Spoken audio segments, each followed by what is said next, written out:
Our message this morning is the last in our series of An Attitude of Gratitude, and it's called What Children Can Teach Us. Now, for 3 Sundays, we've been in the book of Psalms, and we've looked at one particular psalm, but we finished that. Out of all the psalms, I found the shortest one in the whole book of Psalms that I wanted to share with you this morning, and that's Psalm 131. You've got Bibles in front of you. 3 short verses. I could have preached from Psalm 119, which is just a few chapters before that, and it contains 176 verses. It's the longest chapter in the Bible. But instead, we're just going to go with Psalm 131. This is a song of ascents, it says, and it's a song of David. Song of ascents were what we just did this morning before we had our communion time. These are songs of worship, songs of praise, songs of adoration. And when it says, when you ascend to something, what are you doing? Someone tell me what happens when you ascend something. You're climbing, aren't you? You're going up. And from every geographical position in ancient Israel, Jerusalem was uphill. And so these were the songs that the worshipers sang as they approached Jerusalem to worship in the temple of God.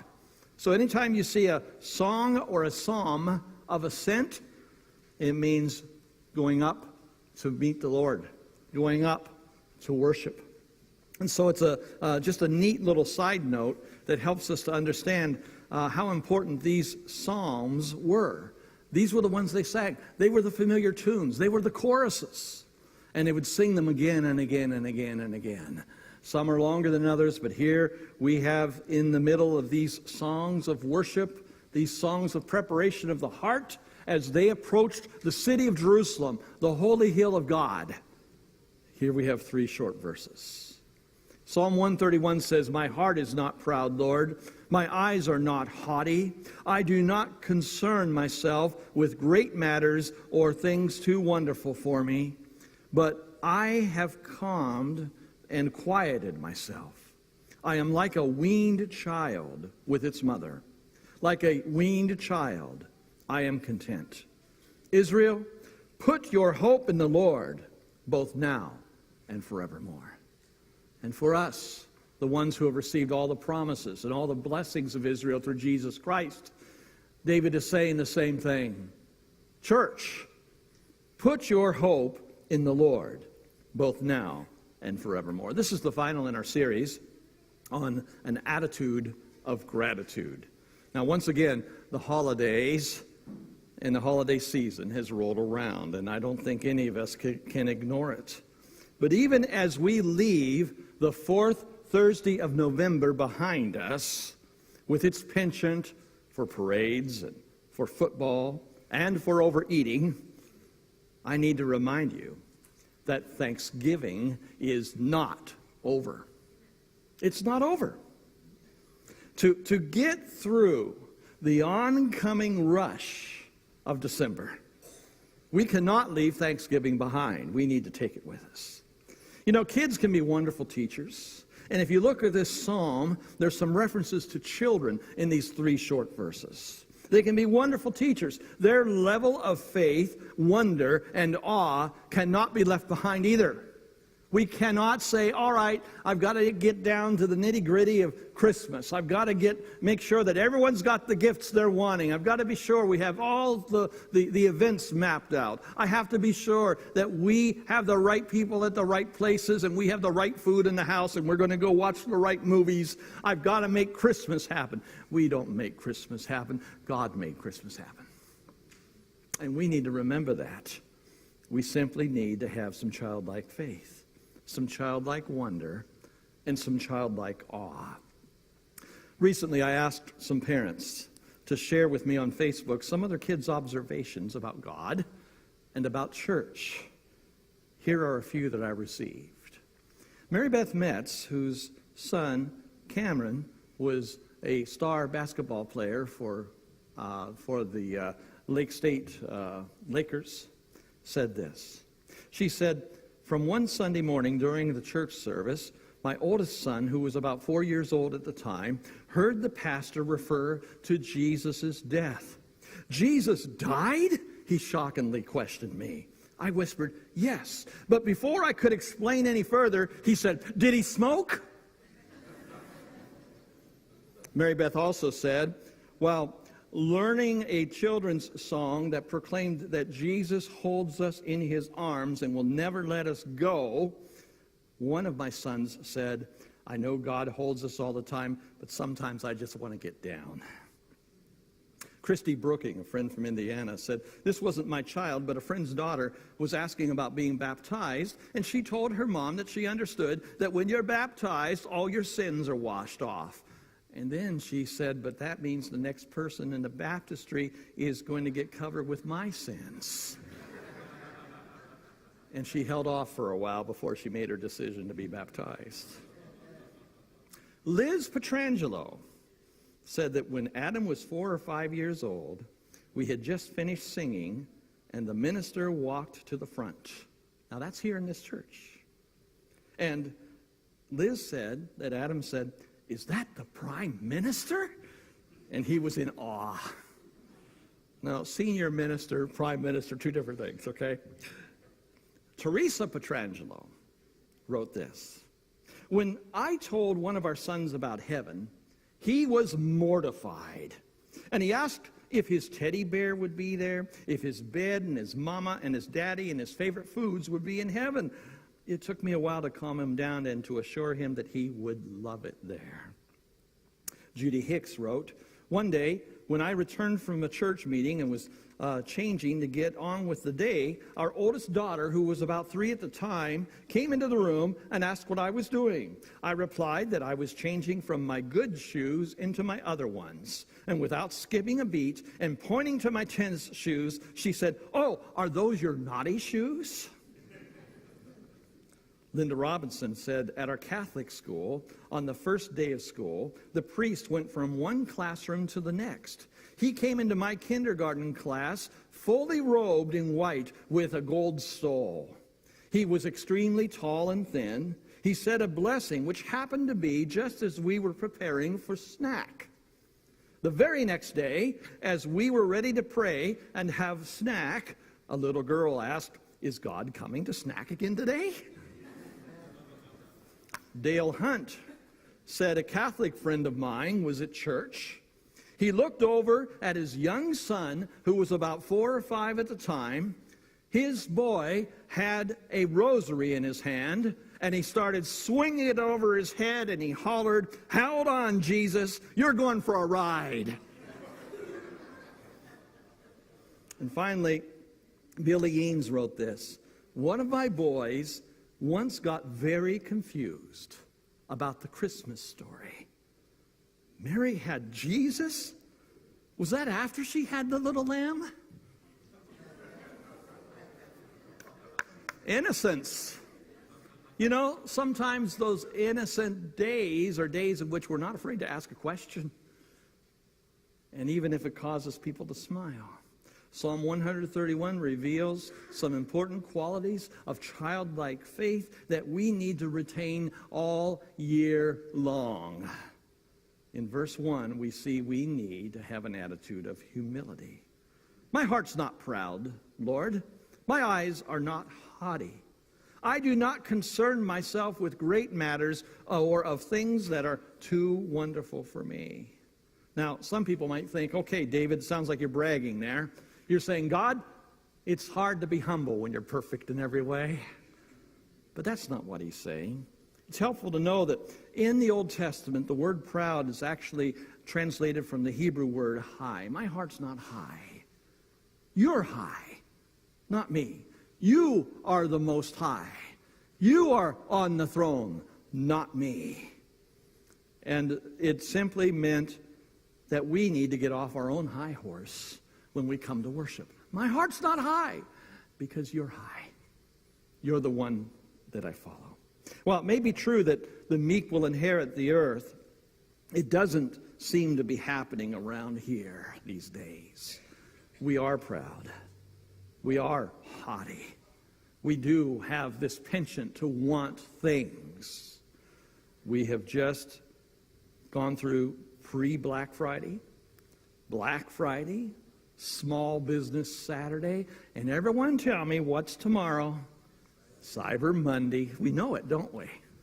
We know it. And some of us are just itching to get into those pre-sale opportunities and snag what we want. Don't tell me that we don't enjoy hunting season, folks.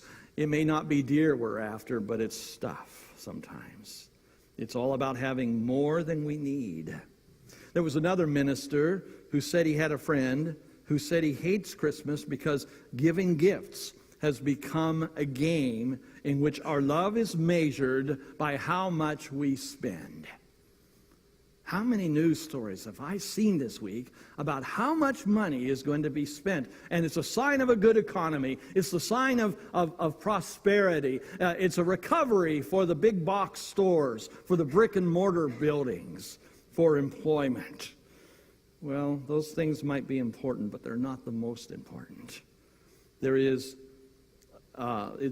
oftentimes just a sad commentary on the way we live. We need to understand that there is a curse sometimes in having too much. Dr. John Hanna, who is a professor of historical theology at Dallas Theological Seminary, had delivered a series of messages on various contemporary issues. After one meeting, a young man came up to him and asked for his advice on what he could do with his own life. The young man explained that he felt he had so many opportunities and so many possibilities before him that he couldn't decide which way to go. And Dr. Hanna replied, "That's the curse of having too much." The man who thinks there are 15 things that you can do with your life will probably not do any one of them very well. But the man who has only one option throws himself into it because that's the only choice he has.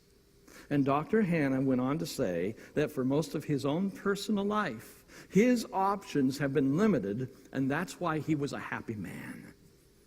You see, what the first verse is telling us is happy are those who know their limits, and within those limits, do the best they can. Isn't that childlike? Isn't that simple? It leads on to the simplicity discussed in verse 2. Verse 2 says, "I have calmed and quieted myself. I am like a weaned child with its mother. Like a weaned child, I am content."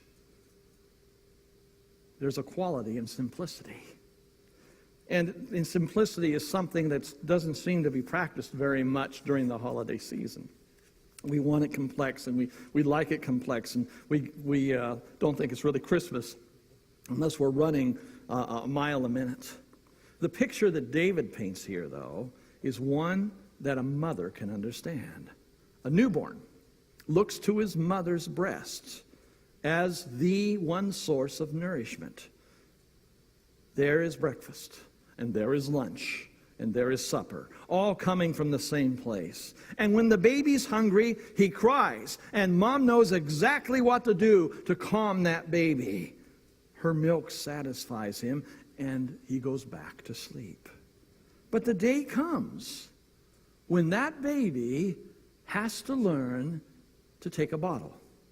And that's not a happy day. The baby cries. Big alligator tears roll down his face. His arms reach out, but his mother pushes those arms away. He fights and he pouts and he screams, but there's no success. What's happened to my mom? She used to be my friend, but now she's my enemy. That's what's going on in the baby's mind. A switch had changed the circumstances and seemingly the relationship. But you know, if a mom has real heart, she cries too, because from now on she knows that things will be different. She will feed him, and she will care for him, and she will nurture him, but never again in the same way. Now here's the truth. Here's what this verse about weaning is saying to us. Unless a mother weans her child, the child will never properly grow up. And that means that we need to move on to maturity from whatever childlike stand we have in God today. A baby will be a baby mentally and emotionally all the days of his life if he doesn't learn to eat on his own. And it may be hard. And sometimes the kids will misunderstand. But if a mother truly loves her child, she'll not stop until the job is done and until that child is able to eat and survive on his own. What we need is a childlike faith in God.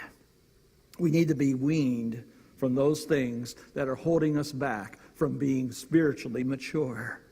David is saying, I've come to the place where the things that I thought I had to have, I don't need anymore. I am a weaned child, but I find my comfort and my quiet and my contentment in still being with my mother. Now, most of us in this world live on the opposite principle. Most people in this world will think, I could be happy if I only had a new car. I could be happy if I only had a new job or a new set of clothes. I could be happy if I only had a new house. I could be happy if I only had a new relationship. And since life is hardly ever that simple, we stay frustrated because we don't have what we think is going to make us happy. No wonder Thanksgiving just whizzes by. No wonder Christmas for so many people has become a nightmare. No wonder we are never satisfied. Instead of being weaned from the world, we are wedded to it. Or maybe I should say, instead of being weaned from the world, we are welded to it. In any case, our soul is anything but quiet. Our countenance is anything but peaceful. We don't appreciate what David is saying in the second verse. I am content because I've been weaned from my mother, but I am content with my mother. God can wean us from this world. He can wean us from the things we think we have to have in order to give us what we really need. At the end of a bloody battle during the Civil War, someone found the following prayer folded up on a piece of paper in the pocket of a dead Confederate soldier. You've probably heard this before. I asked God for strength that I might achieve. I was made weak that I might learn humbly and to obey. I asked for health that I might do greater things. I was given infirmity, then that I might do better things. I asked for riches that I might be happy. I was given poverty that I might be wise. I asked for power that I might have the praise of men. I was given weakness that I might feel the need for God. I asked for all things that I might enjoy life.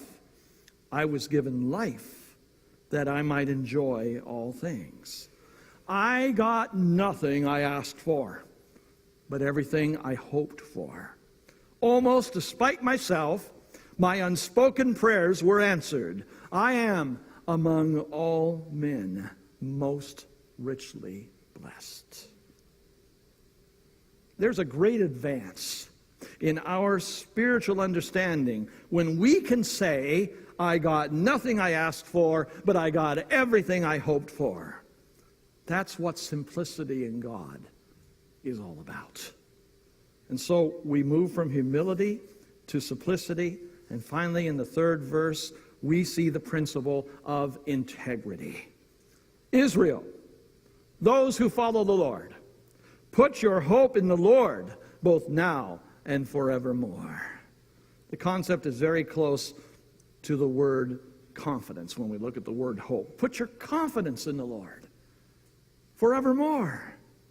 It happens because we understand that God, the one we put our confidence in, is absolutely 100% trustworthy. David is saying, you have a choice to make. Hey, church, you have a choice to make. Either you choose to live like everyone else in this world, who are the people who are hell-bound, or you choose to wait upon the Lord. That's what integrity is all about. It's choosing to put our confidence not in things and not in ourselves, but to put our confidence in God alone. It's believing that He has answers to questions that we can barely understand. It's coming to the place where we don't measure our spirituality by our prosperity or by how many gifts we were able to stick under a Christmas tree. but we find rest in our souls because we've discovered that the things we used to desire are not so important anymore. Now, there's a lot to ponder in these 3 verses. One of the shortest chapters, in fact, probably word for word, the shortest chapter in all of the Bible. 3 short verses. 19th century preacher Charles Spurgeon said this about Psalm 131. He said, "It is one of the shortest psalms to read, but it is one of the longest to learn." Think about that. Humility, simplicity, integrity. We need these 3 qualities every day of the year, and especially as we approach the holidays. Now, even though the 4th Thursday of November is behind us, Thanksgiving is not. And if I were to ask us this morning to list our blessings, I think we normally would have this list with all the things that we have been given. But what about the things we don't have? What about the things we don't need anymore? What about the weaning that has made us realize we are moving on to maturity? There are some things we think maybe right now we cannot live without. But God is there to teach us that we can live with Him, and that's enough. Now, if we could have a dream that would consume all of our energy, it might be a dream for a relationship or for an idea or for something we owned or for a promotion and a new job. It might be a dream for some new business account that we would set all of our hopes on. It might be a person around whom we have built our lives. But then when that person is gone from our lives, what do? It might be something we have fought for, something we have strived for, and something we have worked for. But when we finally obtain it, we find out it's not as important as we once thought it was. In fact, that's the whole story of the Old Testament book of Ecclesiastes. King Solomon, David's son, was given the ability to have just about anything at his disposal, and he pursued it with all his heart. And once he obtained it, once he achieved it, once it was his, he said it's vanity. It's like chasing after the wind. You can't catch it. It was difficult to let go, but maybe because we've let go of some of these things, we're stronger for it. There are things God shows us we don't have to have in order to be happy. As the song says, the old Christian song, count your many blessings. Name them one by one. And it will surprise you what the Lord has done. The surprise is not just in the outward material things that we have received in this last year, but it comes from the times of pain and suffering that didn't seem to be any good to anybody until we found out they were blessings in disguise. That too can be the goodness and the grace of God. That's maturity. That's integrity. And so let's take a cue from a child's level of wonder and of awe. Thanksgiving is not over. We ought to be the most thankful people on the face of the earth. May our days be marked with humility, with simplicity, and integrity. Let us be thankful, not only for the things we have, but also for the things we no longer have to have. And let's realize that we don't need those things in our lives because now we have Jesus Christ. He is King. He is Lord. He is Savior. He is our all in all. And if you're missing out on things because of the holidays, if you feel like there's this empty spot because you have swallowed hook, line, and sinker what the world says should make you jolly and happy and carefree during the Christmas season and during this past Thanksgiving, we invite you to lay those things aside. Those things that are hollow and empty. And come to the one who can fill you to the brim. Come to Jesus Christ. You can do that today by responding in faith and obedience, by coming forward and naming Jesus as Lord, by identifying with Him through baptism and knowing His presence in your life. Would you do that today? We invite you because he invites you to have that kind of confidence and that kind of childlike faith. And if you're ready for that, you can come and receive him today. Let's stand together and sing.